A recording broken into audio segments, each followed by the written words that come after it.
Biliyorsunuz savaşlarda genelde çatışan tarafların haberleri olur ama asıl mağdur olan kadınlar ve çocuklar pek gündeme gelmez. Biz bugün Suriye'de özellikle kadınların Suriye rejiminin cezaevine koyduğu ve onları orada mağdur ettiği kadınların cezaevlerinde yaşadıkları konuya ilişkin bir belgesel çekimi olmuştu. O belgeselin Türkiye'de ilk gösterimini yapıyoruz. O cezaevinde yaşanan zulümler, işkenceler, tecavüzler ve cidden bu konuda kadınlar kendi yaşadıkları gerçek hikayeleri anlatacaklar. Biz belgesel gösteriminden sonra da hukukçu hocalarımızla bu cezaevlerinde işlenmiş olan suçların uluslararası mahkemelere nasıl taşınabilir onu tartışacağız. Onun panelini yapacağız.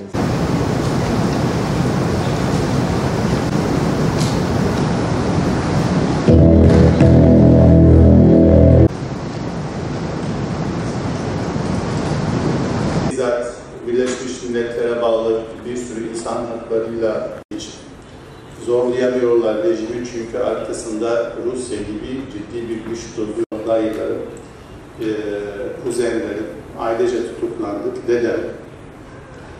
Dayı şehit oldu. Şimdi açılış konuşmamızı yapmak üzere Avukat Cihat Gökdemir'i sahneye davet ediyoruz. Bugün burada 7 senedir gözümüzün önünde devam eden bir acının görünmeyen tarafını izleyeceğiz ve konuşacağız. Malum savaşlarda genelde çatışan taraflar medyada gözümüze gösterilir. Ama asıl savaşı kadınlar ve çocuklar kaybeder. Biz 7 senedir Suriye'de devam etmekte olan çatışmaların kadınlar üzerindeki etkilerini ve özellikle de cezaevlerinde yaşanan etkilerini görmezden geldik veya bize göstermediler. Oradaki zulüm anlatılmaz. Biz en son İranlı esirlerle Suriye'deki kadın ve çocuk esirlerin takası konusunda orada bizzat şahit olmuştuk. Bu cezaevlerinde yaşanan zulümlere ilişkin. Çok şükür dünya artık ses vermeye başladı. Türkiye'deki bir kısım kadın girişimcilerin, kadın aktivistlerin girişimleriyle bir vicdan konvoyu organize edilmişti biliyorsunuz. Dünya bu sayede Suriye cezaevlerinde yaşanan kadın mahkumlara ilişkin zulümden haberdar oldu. 2011'den bu yana ve başlangıcını da hatırlarsanız küçük çocukları, erkek çocuklarını duvara yazdıkları yazı sebebiyle tutan, işkence eden ve bu işkenceye karşı protesto yapan, kişileri katleden Suriye Esed rejiminin ilk başlarda aslında tutuklama, işkence politikalarının aşikar olduğu süreç ve 2011'den bu yana daha başlangıçtan itibaren bu şekilde devam edeceğini biz ilk olaylarda görmüştük. Yanlış hatırlamıyorsam 2011'in daha Ağustos ayında silahlı çatışma başlamadan da Türkiye'de Türkiye Cumhuriyet Savcılıklarına suç duyurusunda bulunmuştuk. Bu suçluların yargılanmaları için. Halen açık bir dosyadır bu dosya Türkiye yargılama safhasında da. 2011'den sonra özellikle çatışmaların da yoğunlaştığı dönemden itibaren çok yoğun bir gözaltı, tutuklama, işkence olduğunu biliyoruz. Rakamlar belgeselde göründü ama bizim kabaca birbirine tam hani savaş ortamı olduğu için tam rakamları söyleyemesek bile 10 binlerce insanın 400 binin üzerinde insanın içerisinde kadın, çocuk, yaşlı çoğunluğunun sivil olduğunu bildiğimiz insanların bir şekilde Suriye zindanlarına girip çıktığını biliyoruz. Siyasi olarak maalesef uluslararası arenada tutuklular adına yapılabilecek hiçbir adım sonuç vermiyor. Daha önce sonuç vermediği gibi bundan sonra da nasıl sonuç vereceğini de bilmiyoruz. Bu yüzden gerçekten bu işi sivil olarak yürütmek lazım, genişletmek lazım. Ve dünya çapında ses getirtmek lazım. Şimdi 80'lerdeki ortam biraz bu ortamdan farklı olarak çok sınırlı sayıda Şam'da, Halep'te, Şam'da çok az, Halep'te, Hama'da ve Humus'ta, Cisre Şuur'da başkaldırılar oldu. 79'un sonunda, 80'de. Ve rejim geniş bir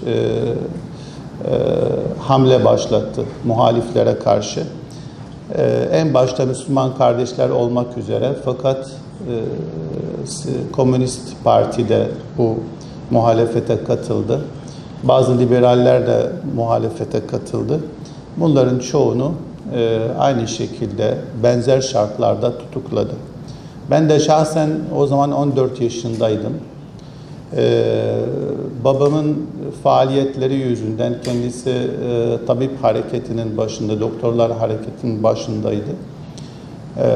Ve aslında tutuklama değil, bir babanız sizi görmek istiyor gerekçesiyle okuldan alındım ve 6 ay askeri istihbarat binasının bodrumlarında kaldım. Daha sonra işbirlik yapma şartıyla serbest bırakıldım. İşbirlik yapmadığım için tekrar tutuklandım ve bu sefer 1,5 sene yine tutuklandım. Ben kendi şeyimden, yani tutuklanma anılarımdan bahsetmek istemiyorum. Fakat askeri hapishanede, koğuştaki şartlar, benzer şartlar. Gözlerimiz hep kapalıydı, gün ışığı yoktu, eller arkaya bağlıydı. Fakat bu göz bandının deri olması sebebiyle terlediğiniz zaman, alnınızı yukarı kaldırdığınız zaman bir kenardan bir ışık sızıyordu ve bir etrafı şöyle bir tanıma imkanı oluyordu. Bir yanımda yeni gelen bir tutuklu vardı asker kıyafetiyle. O asker paraşütçüydü. Yasser Arafat'ın Lübnan'da Yasser Arafat'a korumalık yaptığı ortaya çıktığı için daha sonra tutuklandı. Ve bu kişi bana söylediği şu, İsrail hapishanelerinde de tutuklu kalmış bu kişi. Ve Suriye'de de işte tutuklandı, o zaman 2. gündü. Suriye'de de 2 günde gördüğü işkenceyi İsrail'de kaç ay boyunca görmedi. Ve bu kişi ertesi gün işkenceden dönerken battaniyeyle getirdiler ve yanımda ölü olarak bırakıldı. Tutukluluğum tam 15 yıl sonra, 15 yıl sonra ailemle görüşmeme izin verdiler. Ve bu süreç içerisinde hep kaybedilmişti. Aileme ya da işte tanıdıklarıma haber göndermek yasaktı. Ve haber gönderecek ya da haber getirecek herhangi bir tutumunun da zaten cezalandırılırdı. Ben 90'ların ortalarında Suriye'ye gitmiştim. Gençtim, 18 yaşlarındaydım o zamanlar. Siz belki biliyorsunuz o zamanlar Türkiye'deki yaşam şartları çok kötüydü. Okumak için gitmiştim Anadolu'suna. Orada Suriye'de zaten arkadaşım anlatmıştı. Suriye'nin 1980'lerinde aynen şimdi olduğu gibi ya da şimdiye benzer bir olaylar zaten yaşanmıştı. Orada bir Tezgür cezaevi denilen bir cezaevinin olduğunu duymuştum ve orada bir Mediterranean olduğunu duydum. Mediterranean herkesin duymuştum. Bunun üzerinden bir şeyler yazmak istedim. Türk halkını bundan haberdar etmek istemiştim ben o zamanlar, o genç yaşımda. Yalnız işte Suriye iktidarının, Suriye rejiminin bu kadar istihbaratçı bir rejim olduğunu bilmiyorum. Daha sonra bu yazım tutuklandı ve daha sonra tutukladılar. Tabii tutuklanmam tam 1996'lardaydı ve o zamanlar oradaki Suriye'de bulunan Türklerin ve PKK'ya karşı olan Akdenizli Türkleri de tutuklamışlardı. Ona karşı yapmışlardı. Ondan bu dönemde tutuklamışlardı ve benim üzerinde benim yapmadığım hiçbir şekilde yine bir suçluk üstüne yapmaya başladılar. O işkence altına aldılar beni. İşkence tam 2 ay boyunca, fiziki işkence tam sürekli ama 2 ay boyunca sürdü. Yeni evlenmiştim bir bayanla. Onu da benimle birlikte tutuklamışlardı. Ve ikimize böyle işkence yapıyorlardı. Ona gözlerimden işkence yapıyorlardı. Her zaman işkence sesleri geliyordu. Yani bir olarak belki artık işkenceye tabi tutulmuyordum ama aralarda böyle çıkarıp işkence yapıyorlardı ama insanların işkence sesleri geliyordu daima. Tam hatırlamıyorum hiç ama herhalde bir yıl geçmişti. Benim eşimin hala tutuklu olduğunu öğrenmiştim. Aşk görevine girmişti. Yaklaşık 40 gün aşk görevindeydi ve subaylar beni çağırdı. İşte bana şey anlatmaya çalıştılar. İşte burası sizin ülke gibi değil. Burada gazete yok, burada insan hakları yok gibisinden. Yani anlamamıştım ama belki yarabay olan şey demeye başladı. İşte senin eşin daha henüz burada aşık bile yapmış, ölecek. O zaman böyle yıldım, bilmiyorum ben onu bıraktığını düşünüyorum. Çünkü onun üzerinde hatta şey yoktu. Yani hiçbir suç yoktu kızım.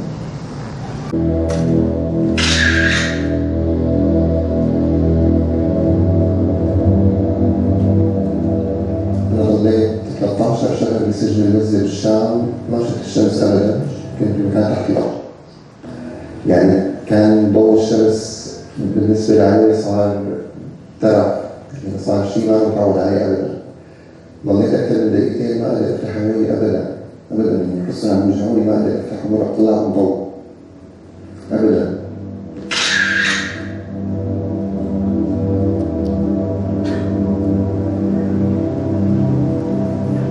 كان الإيداع كله السجن الأحمر، البناء الأحمر، سجن سيناء، فرحبوا فينا ترحيب كثير حار.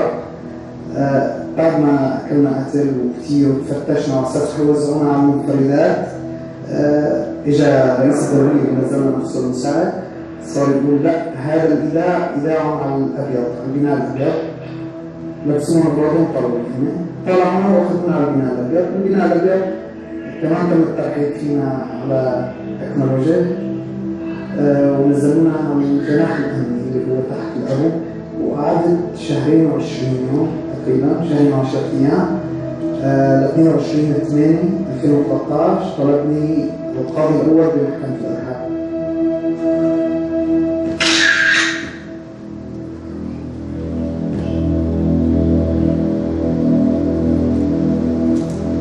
كانت إدارية بس يقولوا إدارية بلش يعني طلب بس يشوفوا هوية إدارية. أنت مجرد يعني دخلت على الفروع الأمنية ما في شيء اسمه إنه أنت لك يحطوا محامي أو شيء. أساسا أنت مخفي يعني بهاي الفترة كلها.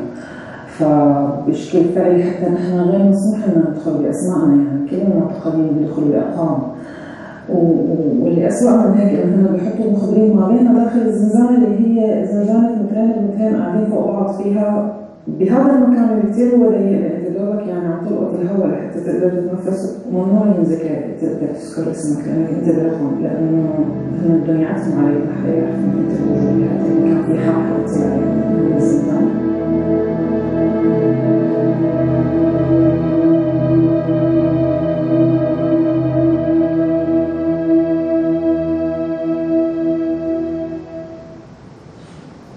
كل اللي دخلوا على أفرع المخابرات وقعوا لما خرجوا منها وقعوا على محضر أقوال لما وقعت على الأوراق ما قريتهم ما بعرف شو فيهم ولا فيك تسأل شو فيهم. أنا سألت مرة إنه شو هدول اللي وقعوا بس ما دخلك شو فيهم هدول أقوالك إيه بتعرفنا شو على شو وقعنا لما نحولها للجهة القضائية اللي محكمة الإرهاب مثلا بتفاجئ بإنه قاضي التحقيق بيسألني مثلا أنت شاركت بحمل السلاح بتاريخ كذا أنا ما شاركت ولا حتى سألوني بالفعل عن هذا الأمر، سواء اعترفت فيه أو أنكرته.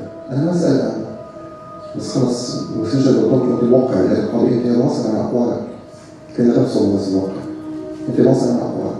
في تعذير لا تعترف اللي هن الدنيا، أو إذا ما اعترفت بيكتبوا بعدين اللي هن الدنيا وبيوقعوا. كان بيوقعونا على يعني بدنا نوقع ونحن مطنشين إنه ما بنعرف شو عم نوقع. إذا ما بتوقع بضلوا يضربوك لتوقع. إنه النظام كان عم ياخذ كل احتياطاته بحيث هو ما يخلي عليه ولا أي مستمسك. يعني مثلا في يوم ما لما بده يفتح أي تحقيقات دولية يكون نحن جد ناس موقعين، يعني موقعين توقيع إيدنا تمام على ما بعرف شو هو الكاتب، لأنه نحن ما فينا نقرا لكن نشوف شو عم يكتب. يعني بيدخلوني على المحكمة ما بعرف يعني هيك بس صوتي طلع، يعني ما في شيء بصير بهي المحكمة بيعملوني على السجن هذا. كان في ناس لها سنة هيك قاعدة بالسجن عم تنتظر القاضي ليبعث الخبر فيهم، يعني والقاضي ما يعني كل شهرين ليعملوا لهم كم حدا بس. غالبا اللي كان معي محاولة انشقاق أو تفكير بالفراغ. بال 2013 وما بعد صار توصيف جرم تفكير بالانشقاق مؤامرة على الدولة بقصد الانشقاق من الجيش العربي السوري والالتحاق بالعصابات الإرهابية المسلحة بقصد ارتكاب أعمال إرهابية. هلا هون صار الوضع كثير مأساوي، صار العدد يزداد، صارت الطلعة شبه مستحيلة، ما كان في طلعة أبدا. يعني بشكل يومي يدخل على كل مهاجر 5-7 أشخاص ويزداد عدد المهاجر وما في حدا بيطلع. 2013-2014 أبدا ما حدا طلع، محكمة الإرهاب وما كنا عم نعرف شيء، وكل 7 شهور 8 شهور حتى يستدعي قاضي الإرهاب على جلسة وما يسمع منك ويرجعك 7 شهور 5 شهور. كان وضع جدا سيء.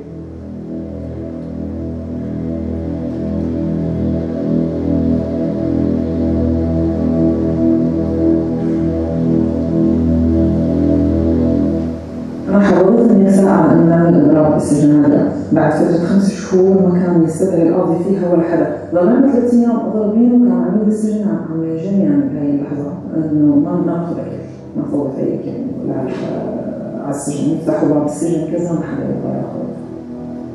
لأول مرة بيتحرك قاضي محكمة الإرهاب وبيجي على السجن. استدعوا 85 وحدة، طلع قسم كبير منهم وقتها، يعني طلع ما يقارب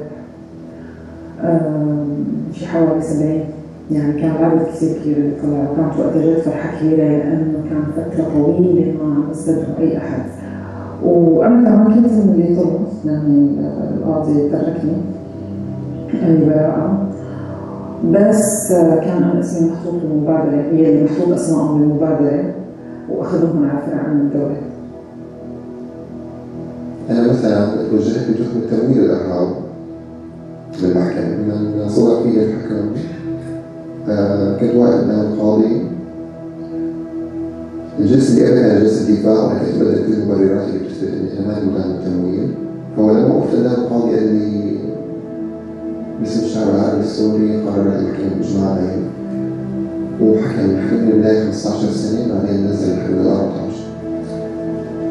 أنا أول شغلة خطرت ببالي إنه لما قال باسم الشعب العربي السوري حكمنا عليك، مين الشعب السوري اللي حكمت عليه باسمه؟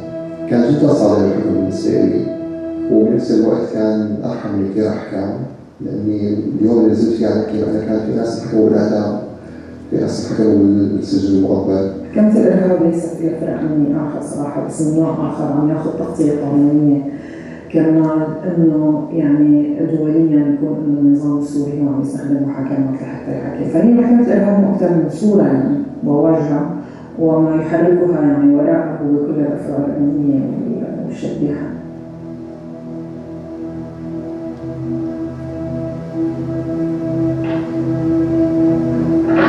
والاسمه من دخول مطار الإنسان. كنت عم أتعرض للتعذيب بدون أي سؤال في طريقة تعذيب معروفة يمكن بالنسبة للمخابرات، هي الشبح، إنه الواحد يتعلق بإيديه من الناصرين لمكان عالي بحيث رجليه ما تلمس الأرض لساعات، إنه فترات أحيانا كانت تتجاوز أكثر من 8 أو 9 ساعات. فأنا أسأل سيد السجان أو العنصر اللي جنبي أو اللي عم يعذبني إنه شو بدك مني؟ إنه أنا ليش عم أتعذب؟ إنه ليش؟ يعني أنتم ما وجهتوا لي ولا سؤال وما قالوا لي شيء، يعني أنا ما بدي إياك تحكي شيء، أنا بدي أسمع صوت. في أسلوب ثاني من التعذيب إنه يفرجيك حال التعذيب قدامك لشخص ثاني، يعني أنا كنت واقف شدي الغطاء على عيوني وعم يفرجيني شخص كيف واقف، كيف قاعد على كرسي مربوط وعم ينحرق والشمعة تحته شغالة، وإنه عم يقول لي أنت بعده، أنت لونك بعده. كان عذاب جد نفسي أكثر من جسدي. بتشوف ما بعرف إذا الناس كده تصدق إنه أنا شفت بعين كيف لحمه عم يدوب، كان لحمه عم يدوب وعم يشرب فوق النار، عم يدوب. بيوصل لدرجة الشخص الواحد على الكرسي إنه ما عمود بيقدر يصرخ، يعني بيوصل لمرحلة من الصراخ وصوته ما يطلع، بيضل أكثر من ربع ساعة عم يصرخ وبعدين خلص صوته وقع. خوف من الدولاب كان أصعب كثير من الدولاب نفسه.